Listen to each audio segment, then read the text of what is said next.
If you're on the quest to find some indie gems, then Steam's Next Fest is an event you just can't miss, and this latest iteration was no exception. Next Fest took place from October 13th to October 20th and was a showcase of upcoming games. Featuring thousands of games and demos, this year there were so many incredible indie titles available to try out. I played a ton of demos and want to highlight some of my favorite ones so you can look forward to some amazing releases. So kick off your shoes and pick up a controller. Today I want to show you my top 25 games from Fall Next Fest. Starting at number 25, I Write Games Not Tragedies. Developed by Studio Wife, I Write Games Not Tragedies is a narrative visual novel with some rhythm game segments. Play as Ash, an emo teenager who spends a lot of time lost in thought and into their headphones. One evening though, an unexpected friendship blooms and Ash's world changes. Enjoy forging new relationships and going through this journey of self-discovery, all while you help Ash navigate through one of the most confusing times in our lives. You know that one meme where the person is in bed sleeping and their brain reminds them of something super cringy and embarrassing they did like 20 years ago? Well, this game is kind of like playing that meme. The story setup to this game is magnificent and instantly relatable to most people, even if you're not too familiar with emo and goth culture. High school is just such an awkward time in our lives that most of us have had some similar cringy shared experiences. And speaking of cringe, the dialogue and writing in this game can hit maximum cringe in moments. But again, that's the point. Viewing Ash's internal thoughts made me visibly sour my face, because there were moments where I legitimately remembered having an identical thought. Throughout the story, you'll also play some rhythm-based minigames, set to some kick-ass punk music. Side note, the soundtrack to this game is freaking awesome, and I really hope they have an OST in the works. Of course, I can't talk about I Write Games Not Tragedies without mentioning its distinct art style. This game's visual aesthetic is so fitting that it's impressive. It feels like we're playing through events in Ash's notebook, and I applaud the devs for going with this perfect art style. If you like narrative stories, or just want to relive some moments of your awkward teenage years, you should check out I Write Games Not Tragedies. Number 24, Effulgence RPG. Developed by Andre Fomin, Effulgence RPG is a classic party-based RPG game featuring even more classic ASCII graphics. Recruit your party members and explore a stunningly beautiful world that's rendered in ASCII art. Defeat enemies to harvest them for particles, 3D print better gear, play clever minigames, and defeat epic bosses in a grand adventure. Effulgence RPG is by far one of the coolest looking games I've ever played. It's incredibly clever to utilize ASCII in this way, and I have to give the developer kudos for that. Everything looks and feels just like it should. The water ripples perfectly and is made of text that says sea waves. And this one dude's hair looks like Jesus with text that says hair. And even the highway pillars are made of solid gray highway. There is so much attention to detail here, and that makes me want to constantly search the world around me and see what else I can find. I feel like I can recommend the demo just based on that. It's such a cool experience. But to make things even better, the gameplay is solid as well. You explore the nodes of a planet and have different encounters. These range from events to shops to minigames, and of course combat zones. The combat and party-based system is your classic RPG formula, with the twist that the enemies are constantly in motion. Enemies will move around the field, which affect your hit chance. Characters and enemies move in ping order, and each action you take has differing ping weight to it, meaning your turn order can be shuffled around depending on what you do. That, coupled with the characters having unique individual moves, combat ends up being incredibly fun. Overall, this game is shaping up to be a unique experience, and I highly recommend just checking out the demo to experience it. If you like classic RPGs, or exploring a highly visual ASCII world, take a look at Effulgence RPG. Number 23, Yes My Queen. Developed by Wall Spaghetti, Yes My Queen is a chess-based roguelike strategy game where each level is a chess puzzle. You're trapped in trying to escape a dungeon with your Silver Queen, but are blocked by various guards. The combat encounters take place in the form of small-scale chess games. But this isn't your typical game. You can use powerful cards to break all the rules you know about chess to protect your king at all costs. One of my all-time favorite things about Balatro is that it's inspired a lot of other devs to make roguelike versions of games that you wouldn't normally think could work. And at first I was a little bit wary of how a chess version could play out, but Yes My Queen has me sold on the concept. The chess puzzles start out straightforward and simple enough, but fairly soon through the demo it ramps up and becomes bananas. That's when you need to play your special cards to bend the rules in your favor and, for instance, give your king armor to survive a hit. But of course, enemy pieces also have special modifiers, so don't expect to have it easy. And honestly, it makes the puzzles a ton of fun, and mixes things up a bit until you get used to working around it. I thought it was such a clever way to shake up the chess formula, and had a blast playing through the demo. And like any good roguelite, the progression mechanics are well implemented. You start the game with a single queen piece, in addition to your king. But as you play, you can purchase more pieces that last in between your runs. You can also gain permanent upgrades, but I wasn't able to build enough resources to gain one during my demo playthrough. If you enjoy puzzles, like chess-based games, or are looking for a fun spin on roguelites, check out Yes, My Queen. Number 22, Curse of Pirates. Developed by Funky Parrot, Curse of Pirates is an action roguelite survivor-style game where you captain a pirate ship. Sail the high seas and fend off waves of enemies in naval combat. Enlist the aid of other captains to obtain their blessings, boost up the power of your vessel with legendary equipment, and become the most feared captain in all the realm. This game is like Death Must Die, but with boats. And who doesn't enjoy a good pirate game? It follows the standard survivor-style formula, but does some pretty fun things I think help it stand out. First off, each run can have a secondary objective. The best thing about this is you get to choose the secondary missions during level select, and each level has pros and cons attached to it. And these objectives range from treasure hunts, to activating pylons, to even fishing. It's a pretty good variety, and was fun working them into the run. Secondly, the runs in Curse of Pirates ramp up quickly. In a matter of minutes, enemies will swarm you, so you need to be prepared. There are also a ton of ways to progress your account. You gather resources during the run that you can spend on talents that upgrade your stats. Your boat is also your character, and has a few equipment slots that you can deck out. So even though runs start out a bit difficult, you gain power fairly quickly and can find yourself doing well soon. I love the character art.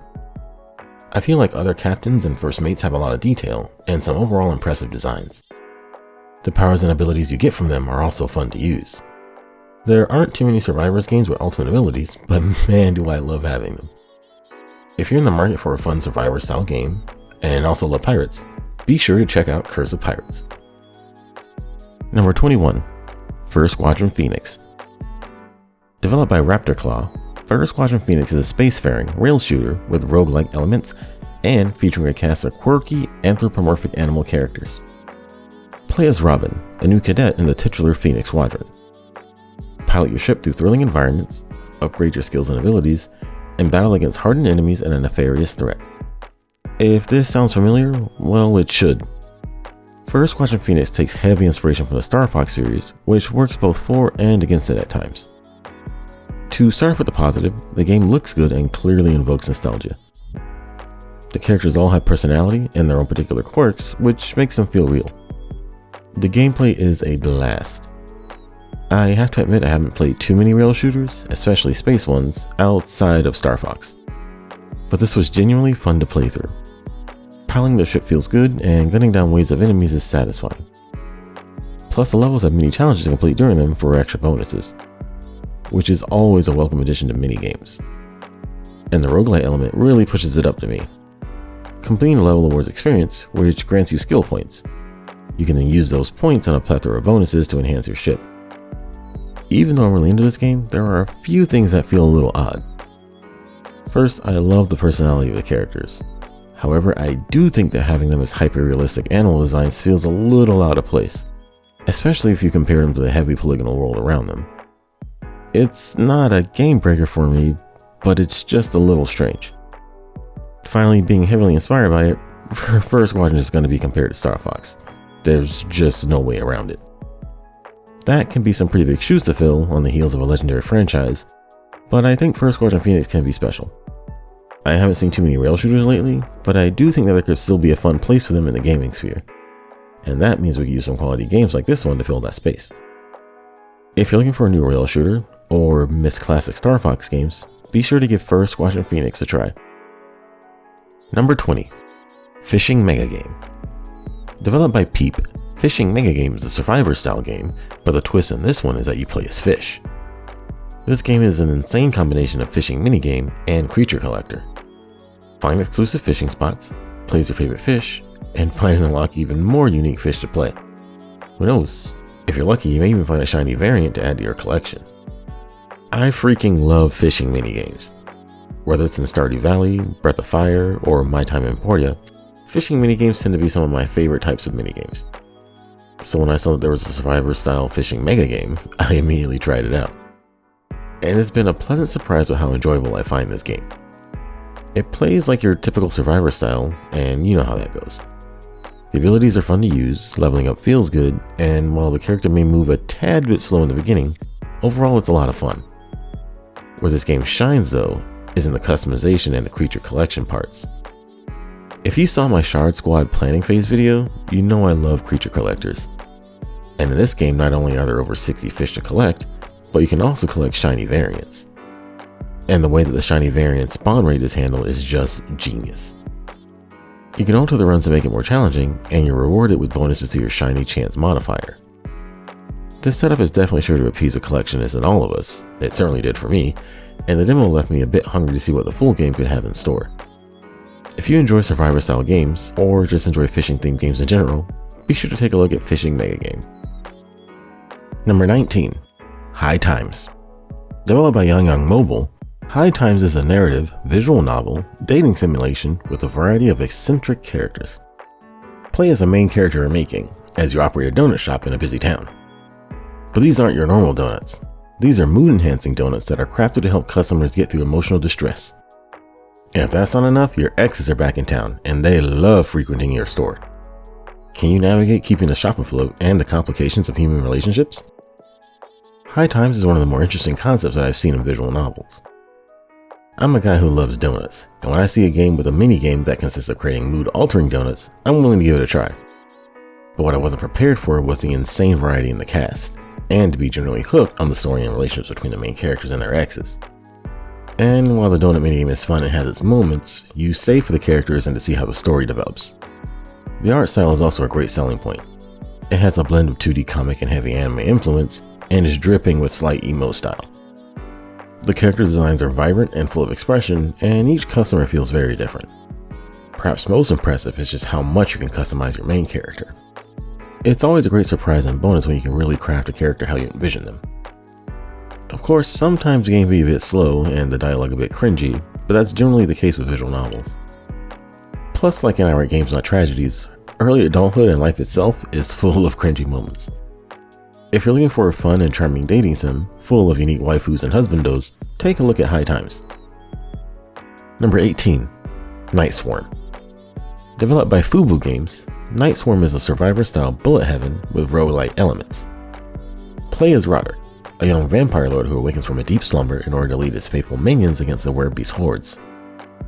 Recruit loyal allies, unlock devastating abilities, and defeat evil bosses that threaten the night in this gothic adventure. I originally played the demo of this game during Tokyo Game Show, and then played a bit more for Next Fest, so you already know that I'm a fan. One fun twist in this game is that the characters all move around like board game pieces. And that's not just in the run, that's everywhere, including the hub world. I absolutely love this character movement. If you've seen a few of my other videos, you know I'm a fan of board games. And just this small change in the character movement already makes it stand out a bit more to me. The gameplay is equally as fun, and has more twists of its own. Instead of just gaining abilities like in other survivor style games, you gain allies, and those allies have special attacks of their own. Each level in the run also has a ton of interactables and goals, so you're always on the move. Having your runs broken up into small mini goals is a nice touch, and for the most part keeps things from getting too stale. My favorite part about this game though is the progression. There are so many ways to increase and improve your account that it makes each thing you do matter. There's skill points, challenges, upgrading your allies, just the works. Overall, I love the gothic Dark Knight theme of this game, and I'm looking forward to seeing more in the future. If you like Survivors games, or long for more vampire vs. werewolf stories, check out Night Swarm. Continuing on with our gothic theme, at number 17, Lady Dracula. Developed by Goth Donut Games, Lady Dracula is a retro 2D precision platformer heavily inspired by the classic Castlevania titles. Dracula has been defeated, and his wife, Lady Dracula I, is on a revenge tour rampage. The only person who can stop her is her daughter, Lady Dracula II. Traverse a gothic nightmarish landscape, shape-shift into ghastly creatures, and watch your step as you embark on a quest to stop your mother's reign of terror. Right away you can clearly see the Castlevania influences. I said it was heavily inspired by the series, but it's really more of a love letter to classic Vania. The devs clearly love those games, and they've made something that reflects that while still adding in their own flair. Graphically, it nails that retro feel, right down to the pixel. It feels like a game I just popped into my NES and got to playing. The level design is brilliantly done, and traversing through each stage feels good. There are some sections that are reminiscent of the old Donkey Kong barrels, as well as some magical transformation sections. These break up the levels nicely during some of the platforming, while still keeping you engaged. The demo itself ends on a kick-ass boss fight against a massive skeleton, and that left me aching for more gameplay. The Steam page mentions that there are more than 30 stages and 10 boss fights, so it looks like there's a good amount of content to enjoy. And while the gameplay is fun, I have to talk about the variable difficulty system. There are 5 different difficulty levels, and some completely change how you control your character. Having these options is awesome, and just makes the game more enjoyable to loads of people. If you're a fan of old school Castlevania games, or just want to experience a fun platformer that's in that same vein, make sure you download Lady Dracula. Number 16. Thrasher. Developed by Puddle, Thrasher is... well, I don't really know how to describe it. The Steam page says it's an arcade odyssey audiovisual experience, so we'll go with that. It's you against a slew of aliens as you guide a magnificent space seal through psychedelic landscapes. Swoop through rings, break through barriers, and always race to beat the clock as you evolve your eel and destroy the invaders. Sounds insane, right? Well, that's because it is. Thrasher is a wild ride of a game that you kinda need to experience to really get how nuts it is. Navigating your space eel through levels sounds simple enough, but the game ramps up in difficulty very quickly. You'll start by just guiding your eel through rings, but pretty soon you'll be dodging attacks and trying to squeeze your way into small windows in order to break barriers. You get addicted to the quick pace of the game and are working to beat your times. Then once you get a handle on some of the deeper mechanics, you really start planning ways to lower your scores. And of course, leaderboards are a high selling point, and once you beat the story, you'll want to keep climbing those boards. But the visuals of this game are just something else. You can tell a lot of thought and effort was put into the visual design, and it pays off in spades. Everything you see about this game looks great. I mean, even besides the incredible and colorful backgrounds, look at the insane details and flowiness of the space eel. The scales sort of float as you move throughout the space, and it's truly an elegant detail. And the soundtrack. Everything in this game just comes together to make it something of an experience. I'm sorry, I'm not doing the best at describing this game, but that's just because I really don't know how. Also, a lot of the comments on other players highly suggest playing in VR. I don't have a VR rig, so that option wasn't available, but I can see how it would heighten the whole experience. If you want to play a truly unique game, or enjoy audiovisual rhythm games like Amplitude, Frequency, or Audio Surf, give Thrasher a shot. And of course, if you enjoy the unique indie gaming experience, make sure you like the video and subscribe to the channel. That way you'll be alerted to all my new videos, updates, tips, and guides, so you won't miss a thing. Getting back to our list of great games, at number 15, Eclipse Breaker. Developed by Lunar Workshop, Eclipse Breaker is an action roguelite with a focus on tight timing and heavy tactics.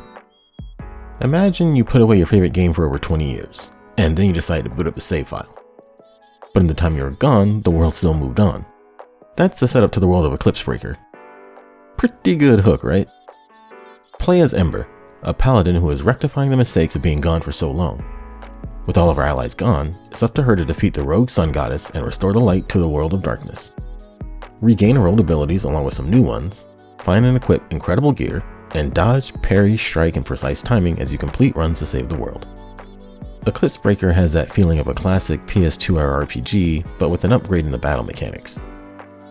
Primarily, the combat is a mix between real-time and turn-based, which works out great when you play it. While you wait for your turn meter, you cannot take your hands off the control. You need to make sure you're dodging or getting ready to block, or else you'll find your runs ending quicker than you wanted. And of course, the attacks are active as well. During the animation, you need to hit the trigger button with the correct timing for a boost in damage. Think something along the lines of Legend of Dragoon or Squall's Gunblade in Final Fantasy VIII. It makes combat a ton of fun and engaging, and you're always trying to vie for position in order to maximize your abilities. Thanks to the amount of equipment and the way that they enhance your abilities, each run feels unique and you need to adjust your playstyle accordingly. There's also a plethora of ways to progress your account. You can buy stat bonuses, you can obtain unique passive abilities based on certain equipables, or even shop for generic passives. I could honestly probably talk about this game for a lot longer, but I know I need to move on. There's just a lot to like about this one.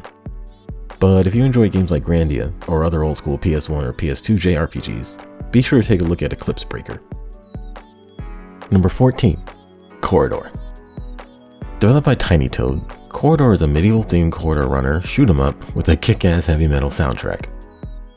Play as a priest who has to defend himself against wave after wave of infernal orc demons. Armed with your holy Gatling gun, dispense godly justice against your enemies in the name of Sigmar.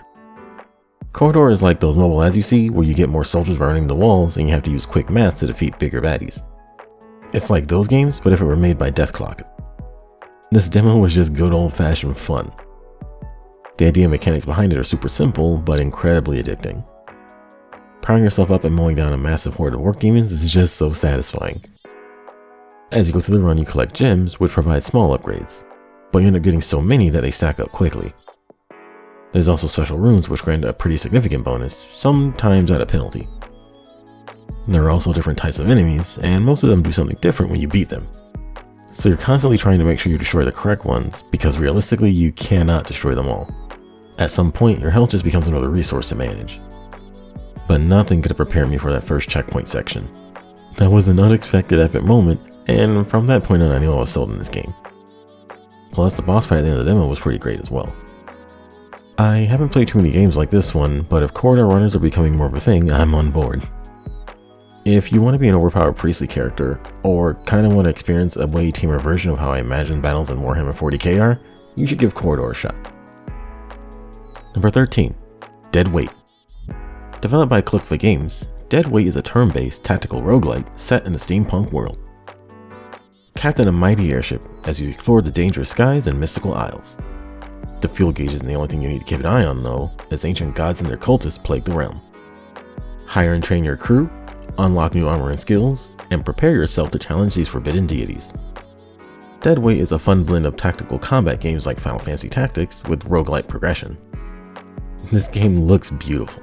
The sprite work is colorful, full of animation detail, and just nails the SNES pixel art vibe. I also absolutely loved exploration in this game. I guess I'm just a sucker for being a pirate, and captaining a steamship is high on my list of things that kick ass. Managing your fuel resource adds a bit of tension to exploring, so you want to make sure you can stay properly stocked. Runs are quick, have plenty of variability, and combat feels engaging. For me, the most impressive part of the combat was the use of the small battle maps. They are tiny, only a handful of grid squares, and the game uses that as part of its strategy. It forces you to use the terrain and other elements to your advantage and make use of the cramped corridors. You constantly find yourself changing your position just to be able to save some resources by kicking an enemy over the ledge instead of dwindling down their HP. Even with that being said, combat still proves rightly challenging. Overall, this game definitely looked intriguing, and I think it shaped up into something pretty impressive and fun. If you enjoy tactical combat games or love playing Final Fantasy Tactics, be sure to look into Dead Weight. Number 12. OPUS Prism Break. Developed by Sagano Inc., OPUS Prism Break is an atmospheric narrative adventure with a heavy focus on some adult themes of growth and loss. Play as Eugene, a wary photographer who finds himself stranded in a strange world, his only companion being a girl who's lost all her memories. By working together and using the mysterious powers granted to your camera, you'll uncover the secrets of the Dusklands. I typically try to showcase more hidden or underexposed games, and even though the OPUS series is popular, I couldn't resist adding Prism Break to this list. Playing this game, it just resonated with me. But I suspect it would hit the same way with a lot of people in their adulthoods. Similar to how I Write Games Not Tragedies capture some of the cringier moments of my teen years, OPUS Prism Break brings about some different emotions. For the most part, the game has this relaxing tone and atmosphere, but there is always some layer of uncertainty that hangs heavy. Like, is this it? Or what now? And plenty of adults go through midlife crises, and this game just feels like an incredible story centered around someone going through their own. As far as gameplay goes, this is basically a walking simulator with some interactive elements and a focus on exploration. The demo makes it feel like you're mostly guided from location to location, but it does reward you with resources for examining your surroundings. Outside of the brilliant atmosphere and the setting, the voice acting is surprisingly well done. There are some moments where there is no pause or delay between sentences, but other than that, it sounds great. If you're a fan of heavily story-driven games or walking simulators with narrative impacts, I think you're gonna like this one. Also, if you enjoy anime like Your Name, Weathering With You, or anything from Makoto Shinkai, you may like this game as well. Number 11. Ground Zero. Developed by Malformation Games, Ground Zero is a retro isometric survival horror set in post-apocalyptic South Korea. A deadly meteor strikes and leaves the country a vast wasteland. Play as Soyeon, an elite Korean operative who is dispatched to investigate the meteor, which has unleashed a deadly virus that turns all living organisms into horrific creatures. Solve puzzles, upgrade your gear, and perfect your fighting skills as you try to solve this mystery. If you watch my top 20 games from Indie Assemble, you know I love the old school Resident Evil games. Ground Zero aims to bring more of that classic gameplay back, but modernized for today's game. Right away, the story is gripping and drops you straight into the middle of a conflict. I'm really hooked on this issue with the meteor, the disease it spread, and how to solve this crisis. It's got classic inventory management, scarce ammo, healing syringes, the whole deal. And it is not shy about being a love letter to the classic series. But this game definitely does enough to stand on its own two legs. The gunplay can be a bit awkward to get used to, and I do think that the enemies move a bit too fast for you to aim properly with the controls. But that forces you to engage with the melee mechanics, which definitely help with the ammo scarcity. You're able to dodge and counter a lot of attacks for some good damage, and if you're fast enough you can get a finisher KO style move. Graphically, this also hits the perfect notes for me. The polygons for the characters are smoother than the OG Resident Evil games, so it feels a bit cleaner. The pre-rendered backgrounds look great, and the enemies are properly terrifying. This is looking to be a great addition to the survival horror genre, and I think that fans of Resident Evil or Dino Crisis will definitely want to check out Ground Zero. But you don't have to be at Ground Zero to let me know what you think about the game so far.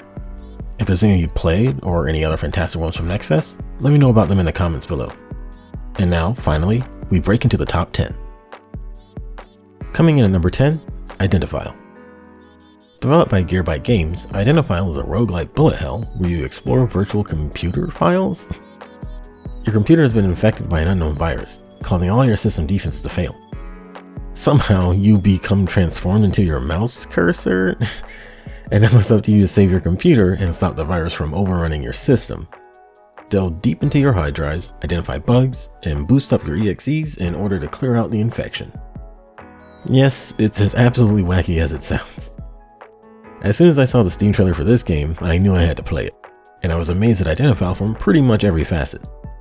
The gameplay is incredibly simple. Using your mouse cursor, you draw a circle around bugs to deal damage and defeat them.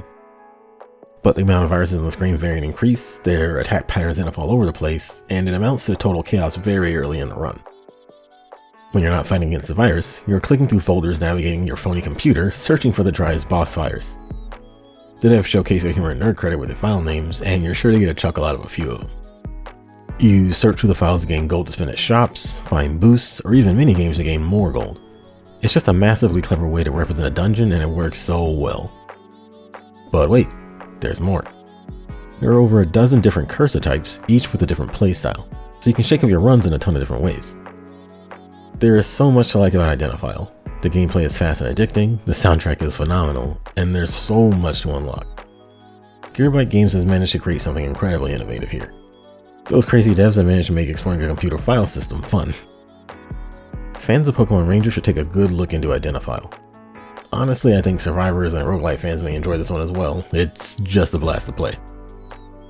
Number 9. Master of Peace.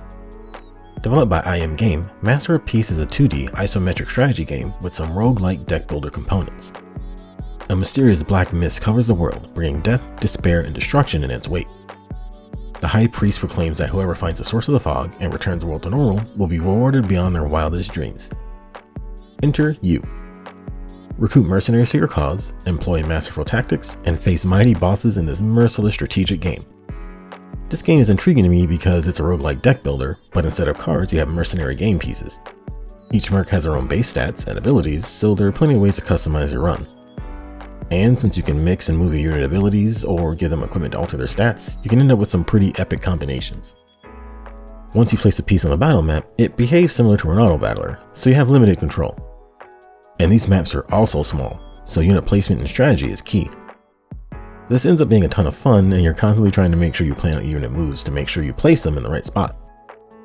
I love the idea of units being game pieces, and it just fits with the overall feel of the game. Even the main overworld is broken up into grid spaces, so you truly do get the feel like you're playing a digital board game. There's just something about the look of this game that I absolutely enjoy. It's got this sort of darkest dungeon gritty feel to it, while once again still keeping in line with the board game identity. The art style is well done all around. Overall, I'm pretty interested in Masterpiece. I feel like it's doing a lot of things well, and it's coming together to be a pretty solid looking title. If you enjoy strategy games, fast-paced runs, or deck builders, try out Master of Peace. Number 8. Alruna End of History. Developed by Neckbolt, Archon End of History is a retro Metroidvania with a focus on exploration, full of sapphic overtones and lyrical references. Play as Archon, an Alrune who is on a mission to save her fellow sisters from melancholy and masochism. You'll need to infuse yourself with elemental energy in order to access new areas, and collect various upgrades as you explore the desolate world around you. I love how this game looks and plays. It's a straightforward Metroidvania, but the movement options and powers are fun to use. Being able to use the momentum from your primary fire to propel yourself upwards adds just the right amount of excitement and cheese.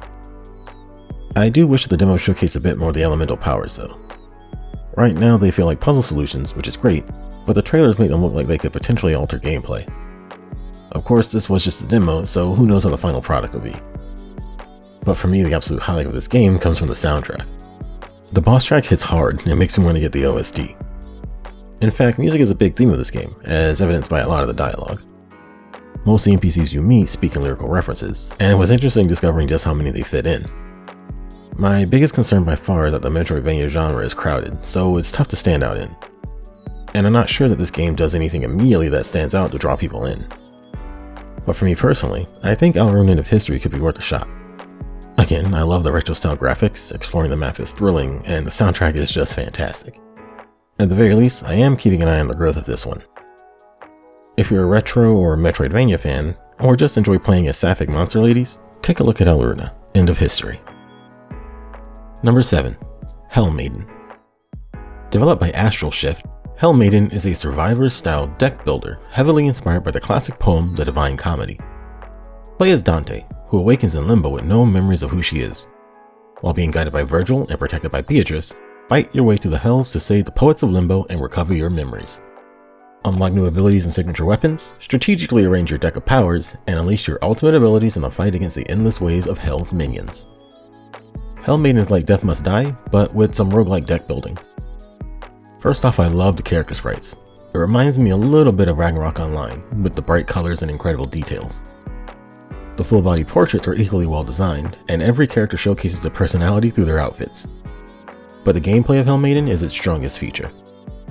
It has the typical survivor style runs, but the key difference here is that your abilities are represented by a deck of cards. And the sheer number of cards and card interactions is staggering. You can modify your abilities using cards, spread effects to adjacent ones, level them up and fuse, the whole 9 yards. This mechanic is well thought out and a ton of fun to mess with. My biggest complaint is that the character moves fairly slow at the start of the run.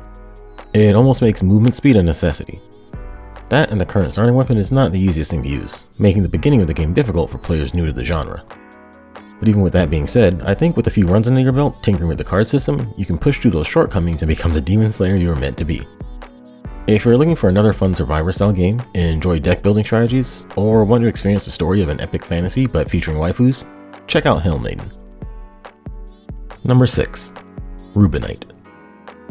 Developed by Cupdog Games, Rubinite is a dark fantasy boss rush with unforgiving boss fights and precision combat encounters. Play as Ruby, who is on a quest to avenge her family and clan against an evil sorceress who has slain them. Hunt down and fight vicious bosses in incredible battles in order to bring peace and justice to Ruby.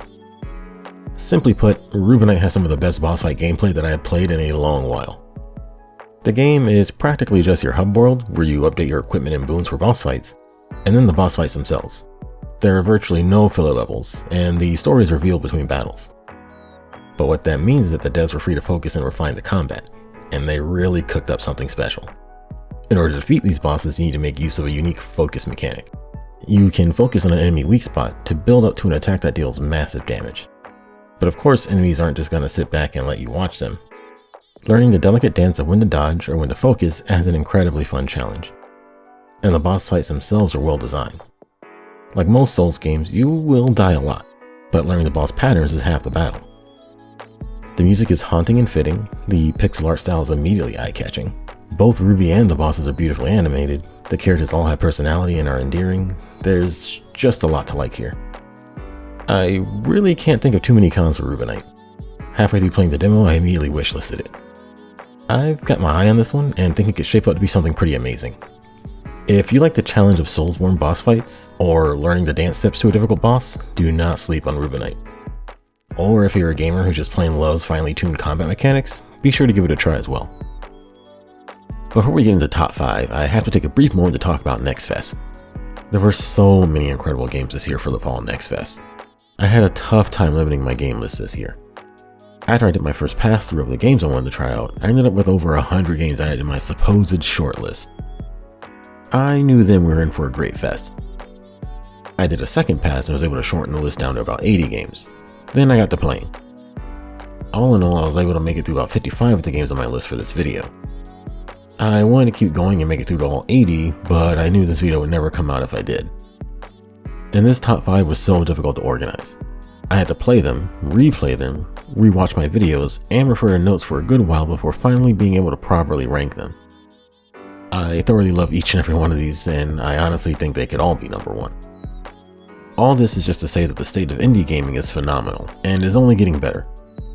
If you have the time, check out a few of these demos, or if there are any other games on your wishlist with demos available, give them a try whenever you have time too. And if you really like them, drop a comment or leave a review on their page. If you find bugs or if there are features that you think can be improved, don't be afraid to leave constructive criticism. A few developers have reached out to thank me for the feedback, so I know it means a lot to them. It only takes a few moments of your time, so if you can spare the minutes, go for it. So check out something that's been sitting on your wish list. Play something that's different than what you would normally play. Try out a game or two that's been made by a small studio or solo dev. People are making some incredible games, so be sure to try as many as you can. Who knows, you may just find your next favorite game. And now, getting into the top 5, at number 5, Moonsigil Atlas. Developed by Snake Tower Games, Moonsigil Atlas is a roguelike deck builder with the twist that your cards don't cost mana to cast. The Titans have been chained down by evil forces, and it's up to you to free them. Play as a Sigilrite, and use your powerful card abilities to defeat foes using superior strategies and tactics. There's no limit to the amount of cards you can play, so long as you can fit them into the grid. But beware, your foes will do everything in their power to manipulate that same grid to their advantage. I love playing deck builder and card games. Moonsigil Atlas has to be one of the most unique versions of a deck builder that I have ever played. Removing the mana or energy costs and instead using physical space as a constraint is, to me, a stroke of genius. It opens up your game to a host of new mechanics and ways to interact with the grid. And Moonsigil Atlas takes full advantage of this feature. Cards will spread out and take up more space along the grid. There are some cards that turn into ghosts so you can play cards on top of their spaces. Enemies constantly lay down hostile sigils that act as landmines and either block spaces or force you to interact with them. It's just so incredibly well designed and engaging, and I can't get enough of it. I think I ended up playing this demo for hours, just enjoying the gameplay. The card art is clean, detailed, and gets the effects across with limited text, which is kind of impressive for the sheer amount of mechanics that can be in play in a single deck. And the progression system seems pretty solid as well. So far, there are 3 different characters, each with a different deck grid theme, and you level them up by playing runs. Each run gets you character master XP, and when you level up you get extra cards. Standard stuff, but awesome nonetheless. I think my biggest concern is that this system can be overwhelming at first. I didn't realize just how different it is to visualize the cards in a geometric space, and I struggled at first. As the game goes on, you get used to it of course, but this could be a small barrier for some players. And I couldn't find a way to organize the cards in my hand, which seems like a strange thing to miss out on. This could have been user error on my part though. Lastly, there are so many mechanics and terms to know that I think a glossary would be pretty useful. I kept needing to find cards in my draw and discard piles to refer to so that I could recall what a term meant. Even with that being said, Moonsigil Atlas straight up rocks. I love interacting with the grid and taking on some of the most challenging yet entertaining boss fights I have seen in a card battler. I truly think that if you enjoy deck building or card games in any capacity, then you should check out Moonsigil Atlas. If you're just interested in a game that manages to remove mana and energy, or you like strategizing using limited resources, you should check it out too. Number 4. Tearscape. Developed by Nerds Take Over, Tearscape is a retro-style top-down Soulsborne Metroidvania adventure game, fused with The Legend of Zelda. Play as a hunter who has been tasked with eliminating a slew of grotesque monsters. explore a sprawling and interconnected gothic world, obtain new tools and abilities, and master punishing and precise combat against deadly foes in order to slaughter your prey. If this sounds a bit familiar to you, you're not alone. This game takes heavy influences from Bloodborne, even down to how the protagonist looks. And that is not a bad thing at all. This game controls like Link's Awakening, but combines the punishing difficulty of the Soulsborne games that you know and love. Complete with a sprawling overworld, dungeon crawls, and hunter's tools that help you explore even more of the map. The game atmosphere feels heavy and foreboding, and the zones themselves feel unique. Sometimes it can be tough to strike the right kind of balance with level design, but I feel like Tearscape does a decent job with each of its biomes. I'm a sucker for this type of retro-style graphics, but to take a modern gaming genre and apply it to this old-school palette is just commendable. And it works incredibly well. Somehow they managed to capture that intense and nerve-wracking feeling of exploring the Soulsborne worlds, but make it look like a Game Boy Color game. Any single enemy encounter can, and most likely will, kill you and force you to respawn. I was constantly on edge, sweating and hoping to make my way to the next save statue. But I still felt the pull to explore and try to uncover all the secrets. I think it's a mark of a great game when you as a player are forced to weigh out the risk versus rewards in that manner. And the dungeons are a welcome addition to the formula. There were 2 in the demo, and they felt just like I was playing The Legend of Zelda again. Repurposing dungeon items as hunter's tools is kind of genius and fitting. But of course a good Soulsborne lives and dies by its boss fights.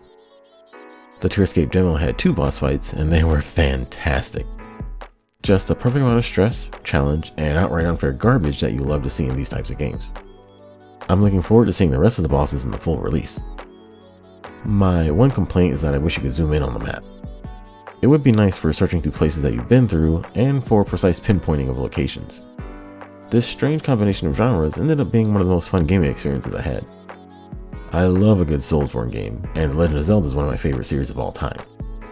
So when I encounter a game that's a respectful mashup of the 2, I'm immediately interested. And Tearscape blew me away with its demo. It was one of those demos where I was genuinely disappointed that it was over. Fans of Soulsborne games should give Tearscape a shot as well. If you like retro games with a bit of challenge to them, I think you're going to enjoy this one. Or if you're curious to see how an older graphic style can handle a more current gaming genre, you may like it too. Moving on to number 3, Constance. Developed by BTF, Constance is a 2D Metroidvania featuring hand-drawn sprites in an artistic world. Play as the titular Constance and try to escape a decaying world that is a reflection of your declining mental health. Wielding your trusty paintbrush, you'll need to navigate a large and interconnected map full of perils and secrets. Use your paint to aid you in your journey, but relying on it too much can result in your corruption. Constance is a quality Metroidvania that has some great points and unique features. Most importantly, the art style. You can tell the art design was a high priority, and it shows off in spades. This game looks incredible. The backgrounds and environments as you traverse the world are so colorful and vibrant. Constance herself has so much personality in her sprite that it's honestly impressive. The way that the paint swirls in her hair, or how she seamlessly blends into a paint blob for her dash are both phenomenal touches.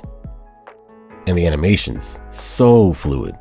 Both Constance's and the enemy attacks are buttery smooth, and have a good feel to them. As far as the gameplay goes, it takes the best parts of Metroidvanias, amplifies some of them, and adds in some cool twists.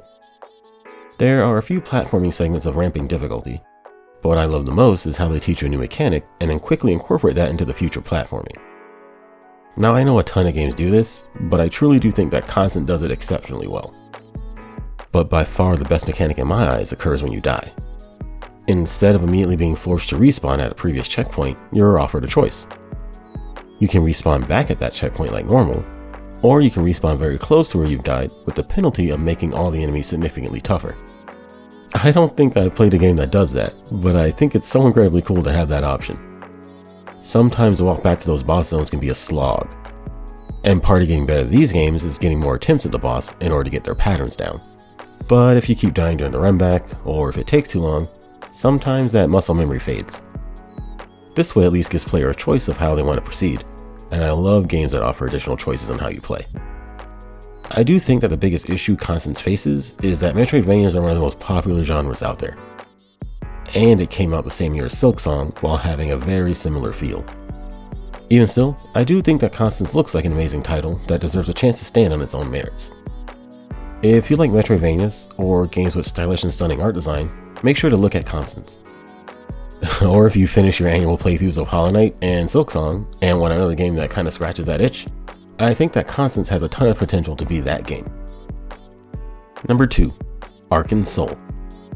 Developed by Polygriff, Archon Soul is a 2D roguelike deck builder where you roll dice to cast spells.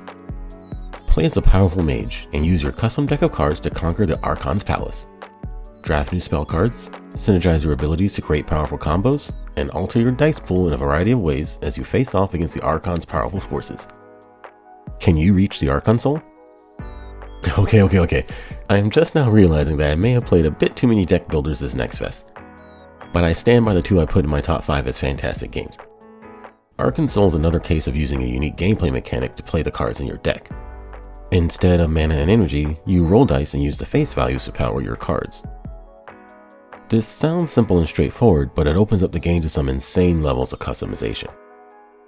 You can alter your dice in so many different ways. You can change the face values of a particular side, add runes that give bonuses when you roll that number, or even change the dice body, which adds even more significant gameplay changes.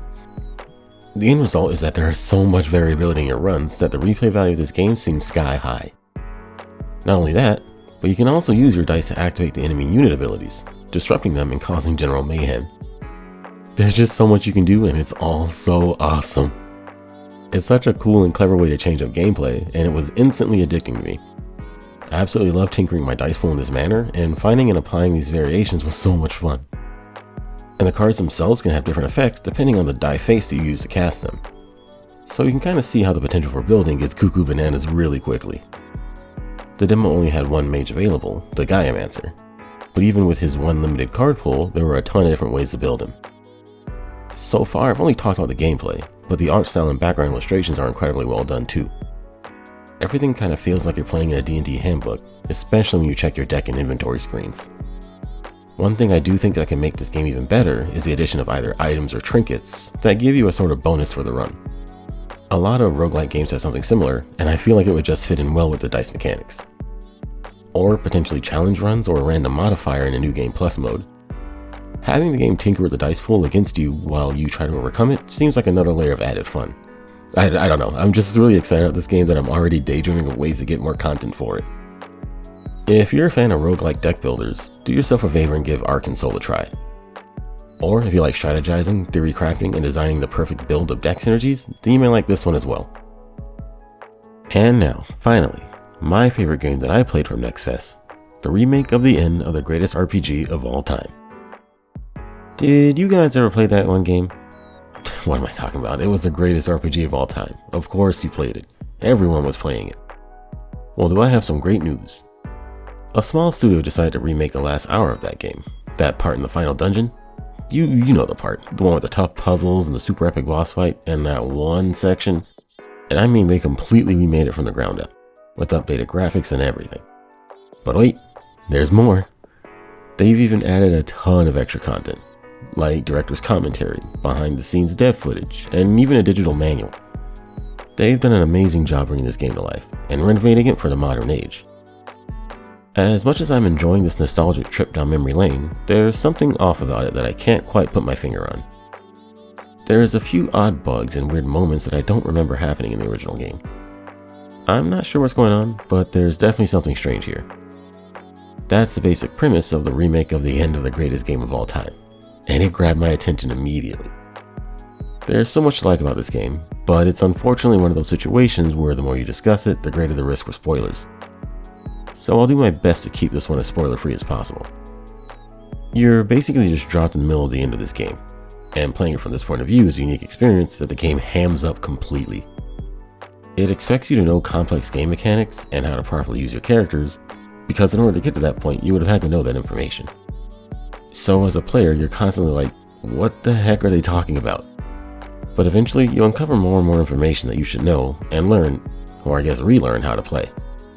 It's just such a cool way to explore and play a game, and I find myself talking to everyone just to see what I should know. The game has some very clever mechanics for explaining and backfilling information, and it was fun discovering them.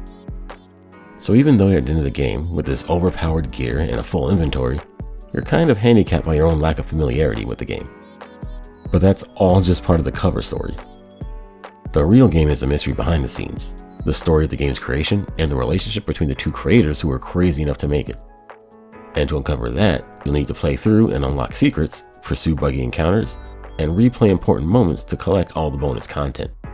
The whole concept of this game, from start to finish, has me completely enthralled and anxiously awaiting its release. It sounds absolutely insane, but I am hooked. I think this is one of the most ambitious games that I've played in a long time, and I think that this concept is incredibly risky, but I bet the devs of Tunic were told something similar.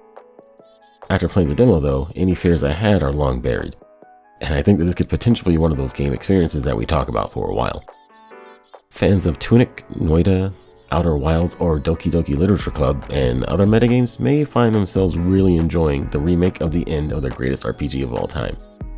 If you like RPG games, or games with bonus features and tons of collectibles, then you should take a chance on this game as well. And that's it.